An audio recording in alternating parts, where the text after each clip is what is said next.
Depuis quelques semaines, j'ai de plus en plus envie de lire.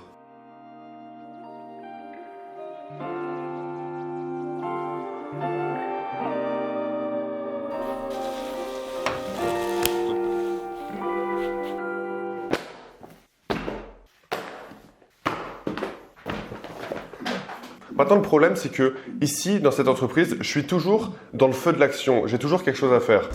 Et j'ai toujours ce biais de me dire « Ah, lire, je pourrais le faire plus tard. » Donc là, il faut que je règle les problèmes qu'on doit régler maintenant. Moi, ça fait longtemps que je veux lire des livres de Dostoïevski. Déjà parce que Peterson le conseille. Ensuite parce que Misor le sculpte. Et puis, surtout parce que c'est un auteur hors pair qui va très profondément dans la psychologie de ses personnages. Moi, le seul livre de Dostoïevski que j'ai commencé à lire, c'est Crime et Châtiment. Mais le problème, c'est que je le lisais dans le métro, j'arrivais pas à me concentrer, et donc je me suis arrêté à la moitié. Il est temps de remédier à tout ça. Je vais lire pendant 24 heures, et j'espère que ma santé mentale ne va pas en prendre un coup. Mais si elle en prend un coup, ce sera probablement pour le meilleur. D'ailleurs, je crois que c'est celui-là, Crime et Châtiment. Je vais commencer ici par ce livre que je n'ai lu qu'à moitié, et on se retrouve dans, je pense, quelques heures, où je l'aurai sans doute fini. Il est pile 9 heures, et on lance le timer. And so I would say with regards to fiction, if you take someone like Dostoevsky, who I think is a favorite of mine, by the way, I would highly recommend that you read all 5 of his great novels because they are unparalleled in their psychological depth. Dostoevsky, man, he gets right down into the bottom of the questions and messes around. Il est 10h30, ça fait 1h30 que j'ai commencé, ce qui veut dire qu'il me reste 22h30 à lire. Je pense qu'en moyenne, mes séances de lecture, elles durent 45 minutes ou 1 heure maximum. Donc là, j'ai déjà doublé la quantité de temps que je lis en moyenne dans une journée. C'est vraiment intéressant. Et niveau concentration, ça va? Ouais, niveau concentration, ça va. Ok. Pour l'instant, facile. Ok. On verra ce soir. Il est 17h20, j'ai toujours pas fini Crime et Châtiment. J'en peux vraiment plus de rester à l'intérieur, donc je vais essayer de sortir. Mais du coup, je vais continuer à lire dehors.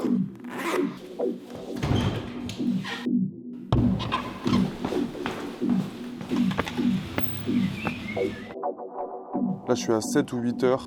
J'ai l'impression d'avoir passé ma vie dedans et je l'ai toujours pas fini. Et en fait, à chaque fois que je fais ce genre d'expérience, j'ai un peu comme 2 voix dans ma tête. J'ai une voix qui me dit que, au final, je pourrais très bien arrêter. J'ai déjà beaucoup lu dans la journée. Et peut-être que c'est même pas bien psychologiquement de passer 24 heures de suite à lire. Je ferais mieux de, me détendre et je recommencerai le lendemain. Et d'un autre côté, j'ai une voix dans ma tête qui me dit que même si ça a l'air totalement irrationnel, il faut que je continue. Comme ça, je saurai exactement ce qui se passe dans ma tête quand je fais une expérience comme ça. Peut-être qu'en fait, je vais débloquer une compétence extraordinaire, j'en sais rien. Je me souviens qu'à une certaine époque, je m'obligeais toujours à finir les livres que je commençais. J'avais cette sorte de perfectionnisme, cette espèce de tic qui m'obligeait tout le temps à me dire « je vais louper des informations si je le finis pas, donc je dois tout le temps finir ce que je commence ». Le truc c'est que très rapidement ce qui se passait c'est que je commençais des livres et je les finissais jamais. Donc ils s'accumulaient sur ma commode et en fait je me sentais coupable parce que du coup je n'osais plus commencer de nouveaux livres parce que j'avais pas encore fini les anciens. C'est 8 livres qui m'avaient l'air intéressants, alors j'ai décidé de les acheter ou de les emprunter, et je les ai tous commencés, mais à chaque fois je me suis arrêté au début du livre et j'ai pas eu la persévérance de les finir. Moi j'ai tout le temps ce problème, c'est que j'aime bien avoir la dopamine de découvrir quelque chose au début, que ce soit un livre, un film, mais en fait le plus dur c'est de tenir sur le long terme. Récemment j'ai réalisé que, en vrai, j'ai pas besoin de finir les livres que je commence. Il vaut largement mieux que je finisse un livre rapidement en sautant des pages, plutôt que je m'oblige à le finir mot par mot, ligne par ligne, page par page. Du coup maintenant, quand je lis des livres de non-fiction, par exemple des biographies ou alors des livres de développement personnel ou de philosophie, et que je les trouve pas intéressants, il m'arrive souvent de simplement passer sur le sommaire et lire rapidement seulement les chapitres qui m'intéressent. Certes, du coup, je vais pas pouvoir emmagasiner toutes les informations, mais au moins je vais souvent extraire la plupart de ce qui m'intéresse vraiment. Je vous raconte tout ça, mais ça en fait c'est un roman, donc je peux pas faire ça. Ça casserait tout l'intérêt et puis je comprendrais même plus l'histoire. Bon, dans quelques heures, ça devrait être bon.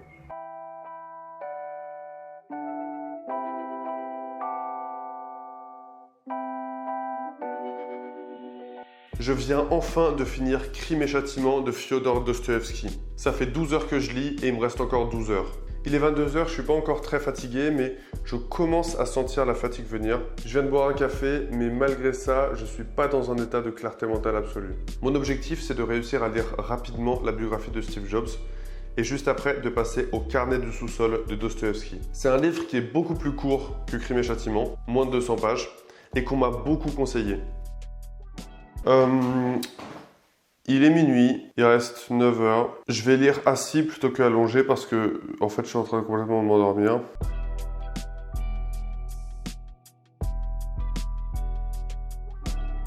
En fait, je subvocalise tout le temps tout ce que je lis. C'est-à-dire que j'ai une voix dans ma tête qui lit ce que je suis en train de lire comme si c'était presque à l'oral.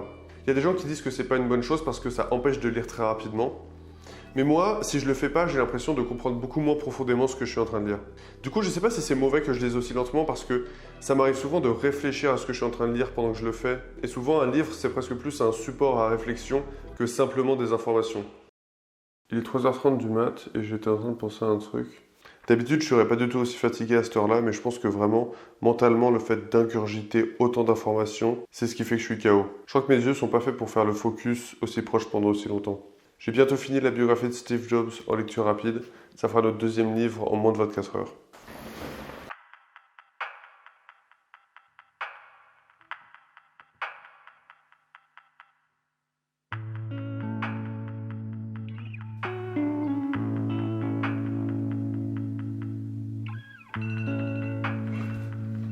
Yes! Je suis vraiment fatigué. Là, j'ai somnolé pendant à peu près 2 heures, je pense, mais j'ai réussi à pas m'endormir. J'ai vraiment l'impression d'être saturé mentalement, genre d'avoir emmagasiné tellement d'informations. Mais ce livre-là, il est trop bien. Je me demande s'il est même pas meilleur que Crime et Châtiment, ce qui est beaucoup dire. L'état des yeux, là. L'état des yeux n'est pas bon. Ça se voit? Tu vois, d'habitude, quand tu fais des nuits blanches, c'est parce qu'il se passe un truc de particulièrement stimulant. Genre t'es dehors avec des gens et du coup c'est une soirée et là tu peux faire une nuit blanche. Ou alors tu regardes des écrans, tu vois, tu joues à un truc et là tu peux en faire une. Mais moi, le truc qui était vraiment dur, c'est que je devais faire une nuit blanche, mais sur un truc pas stimulant. Parce que c'est intéressant. C'est pas comme si c'était pas intéressant. Mais c'est pas stimulant, genre ça te garde pas éveillé un livre. Au contraire, ça t'endort. Tu lis juste avant de t'endormir et tu t'endors devant un livre.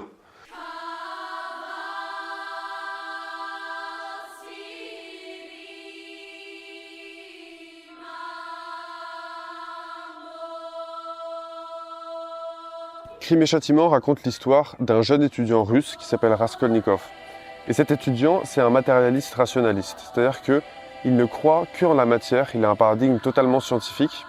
Et il pense que toutes les valeurs, toute la morale ne sont que des constructions qui sont abstraites, qui n'ont aucune utilité pratique. En fait, ce roman, il se place dans le contexte du milieu du 19e siècle russe, où il y avait justement toutes ces idées de relativisme, de nihilisme qui arrivaient en Russie et qui étaient en train de conquérir de plus en plus la jeunesse par rapport finalement à la tradition chrétienne orthodoxe.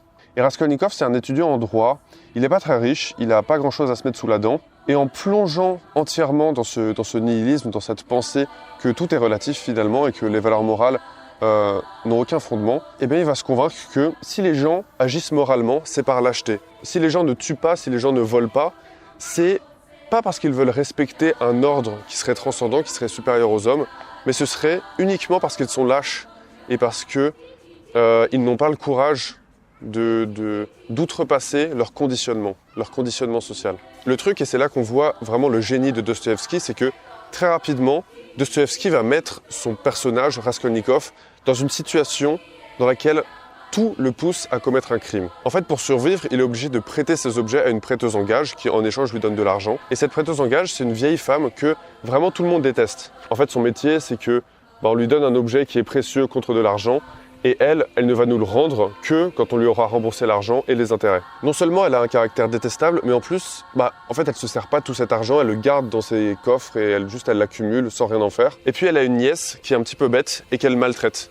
En fait, la pauvre fille, elle n'est pas très intelligente et donc elle est exploitée par cette prêteuse en gage qui la transforme vraiment en esclave. En plus de ça, Raskolnikov est vraiment pas dans une bonne situation financièrement, mais en plus, sa sœur va bientôt se marier avec un homme riche, mais qu'elle déteste, pour avoir assez d'argent pour survivre et surtout pour que Raskolnikov puisse continuer ses études de droit. Sa sœur lui écrit des longues lettres où elle essaye de le convaincre que cet homme va être très bien pour elle et qu'elle l'aime beaucoup, mais en fait, Raskolnikov, il est assez intelligent et il se rend compte qu'elle va juste se prostituer par altruisme. Donc il y a une idée qui commence à naître dans la tête de Raskolnikov, c'est que il pourrait résoudre tous ses problèmes en tuant cette prêteuse en gage et en prenant son argent. Parce que de toute façon, c'est pas comme si elle en faisait quelque chose d'utile. Non seulement elle s'en sert pas, en plus elle exploite sa nièce et lui, il pourrait l'utiliser de manière beaucoup plus utile pour sauver sa sœur et pour poursuivre ses études. Cette idée, elle va tourmenter longtemps Raskolnikov parce que, rationnellement, selon ses propres théories, il n'a aucune raison de ne pas tuer cette vieille dame. Et en finissant par se convaincre que ce n'est que la lâcheté qui l'empêche d'agir, il commet son crime. Maintenant, vous êtes en train de vous dire que je suis en train de vous spoiler Crime et Châtiment, mais en réalité, tout ça, ce n'est que le début du roman.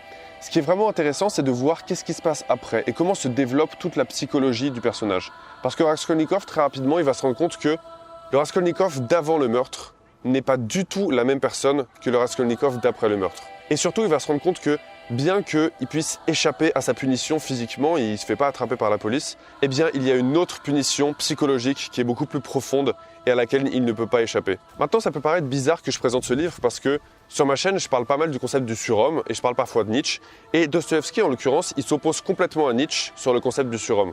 Le concept du surhomme, il a beaucoup d'interprétations différentes. En plus, Nietzsche, c'est un penseur assez prosaïque qui écrit souvent un petit peu en poésie. Et donc, il n'y a pas une interprétation simple du concept de surhomme.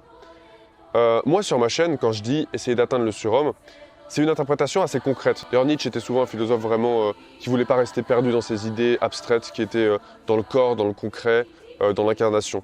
Donc je pense que ce n'est pas nécessairement une mauvaise interprétation de voir, comme j'en parle souvent, le surhomme d'un point de vue vraiment concret de s'améliorer soi-même. Mais si on prend vraiment la définition philosophique du surhomme de Nietzsche, c'est l'idée de quelqu'un qui réussirait à s'extraire des valeurs traditionnelles, à s'extraire de ce qui a été créé par les hommes jusqu'à maintenant pour créer ses propres valeurs. C'est un terme qui revient souvent chez Nietzsche, créer ses propres valeurs et développer sa propre individualité. Maintenant, ce livre, il va complètement à l'encontre de ce principe parce qu'au fond, il raconte l'histoire d'un jeune homme qui croyait qu'il était un surhomme, qui croyait qu'il pouvait outrepasser, grâce à ses outils rationnels, grâce à sa pensée, tout ce qui avait été créé auparavant et qui se rend compte très rapidement que ce n'est pas le cas. Mais je pense qu'au final, Dostoïevski, il n'est pas opposé à la notion de surhomme. Ce qu'il essaye plutôt de dire, c'est que certaines personnes sont peut-être des surhommes, comme Napoléon, il en parle dans le livre, et il y a beaucoup d'autres candidats. Mais en règle générale, quand on est obligé de se demander si on est un surhomme ou pas, c'est probablement qu'on ne l'est pas. Parce que les gens qui le sont vraiment, ils le savent. D'ailleurs, cette idée qui est plutôt élitiste, de dire qu'il y a des gens qui le sont, il y a des gens qui ne le sont pas, et c'est presque héréditaire, c'est une idée qui revient aussi souvent chez Nietzsche. Tout ça pour dire que je vous conseille vraiment ce livre, parce que je pense que Dostoïevski peut vraiment compléter la pensée du surhomme, qui est une pensée finalement de la volonté de puissance, qui est une pensée assez masculine, mais qui peut être tempérée par tout simplement l'admiration de ce qu'ont construit nos ancêtres et le socle sur lequel on a la chance de se baser aujourd'hui, que ce soit physiquement ou moralement. J'espère que cette vidéo vous a plu. Suite à l'actualité, et comme beaucoup d'entre vous nous ont envoyé des photos du Napoléon noir qu'ils ont vu un petit peu tourner dans les médias. Donc les Napoléons noirs couronne dorée sont en vente sur le site. Et puis en ce moment, ça bouge beaucoup à l'atelier. Je vous invite vraiment à nous suivre sur Instagram, que ce soit moi, Simon, Missor ou le compte de l'atelier, parce qu'il y a beaucoup de choses qui changent, c'est super intéressant. Et je vais finir sur une citation. En fait, c'est pas vraiment une citation intéressante, mais c'est un fait intéressant. Nietzsche disait que Dostoïevski est la seule personne qui lui a appris quelque chose en psychologie. Et pour moi, ça montre que ces deux philosophies, bien qu'elles soient éloignées, en réalité, pour construire un être humain complet, en fait, elles ne sont pas si éloignées que ça. D'ailleurs, si vous voulez creuser dans la même veine des limites du transcendant par rapport au rationnel, il y a la dernière vidéo de Simon qui commence par du rap et qui finit par Dostoïevski. Très intéressante, je vous mets un petit extrait. Et je vous dis à la prochaine, on se retrouve dans quelques jours pour une nouvelle vidéo et un nouveau pas vers le surhomme. Allez, ciao. Aucun peuple, dit-il comme s'il lisait dans un livre en fixant Stavrogin d'un regard menaçant. Aucun peuple n'a jamais pu s'organiser sur Terre sur des bases scientifiques et rationnelles. Aucun peuple n'y a réussi, sauf peut-être pour la durée d'un instant, et par bêtise. Partout et toujours, depuis le commencement des temps, la raison et la science n'ont joué dans l'existence des peuples qu'un rôle subalterne, au service de la vie. Et il en sera toujours ainsi, jusqu'à la fin des siècles. Il est tellement... il bouge pas, hein. C'est rigolo, hein. C'est soit le chat le plus heureux du monde, soit il est en dépression profonde et Qu'est-ce que c'est l'un ou l'autre? il a complètement give up, il se dit bon j'en ai plus rien à faire. Il est stoïque.